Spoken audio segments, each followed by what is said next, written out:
Bird songs come from our oral history of our creation. The people, they were lost, so they began this massive march searching for their home. We came to the Mount San Jacinto Mountains here. They could feel that their home was on the other side. They prayed to their God, they wailed, they cried out, and He imparted to them the bird songs. Generations ago, my great-great-great-grandparents were here.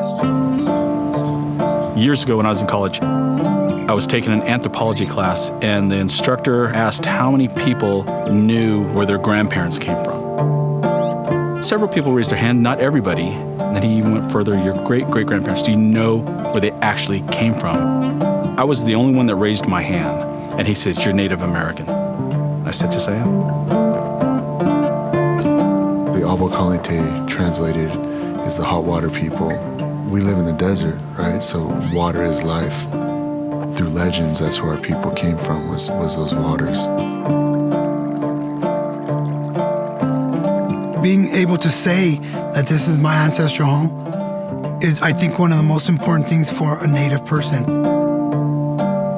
We're indigenous people of the Palm Springs area.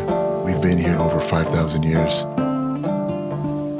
We were flourishing, and then settlers come through and the missionaries and being pushed off our lands. Our people were struggling. You get up to the 50s, and that's when our people felt in order for us to survive, we had to, in a sense, ditch our culture and traditions and customs and assimilate into the white ways. The members at that time, when they had their children, they wouldn't speak the language to them, they wouldn't share the cultures, traditions, customs.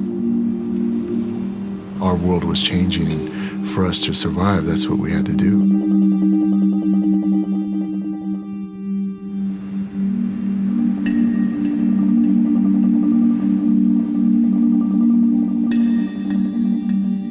We didn't have a traditional reservation where we all grew up together. I grew up with my best friends who were white next to a black family. We didn't have a place where it was just us. We weren't practicing our songs, we weren't practicing our language. As we got westernized, we were disconnected from our culture. So there's this new resurgence, especially the younger ones. They want to know more, they want to know more about their language and culture. You can see that they're culturally, they're becoming stronger.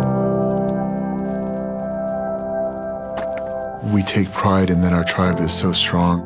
We own this land, that our sovereignty has been maintained and it continues to be strengthened. I think the source of the mental health is knowing who you are culturally, and I think when our members know that, I think that just makes them more confident, less liable to drink, do drugs. You have higher self-esteem, you're gonna exercise, watch what you eat. So we do have a cultural preservation committee. They have language classes, traditional food, pottery classes. They have bird singing classes. The tribe is allowing that culture to come back.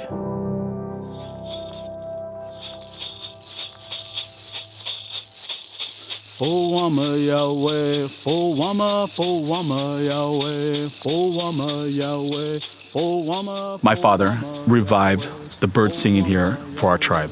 It was dead. No one sang the old bird songs anymore.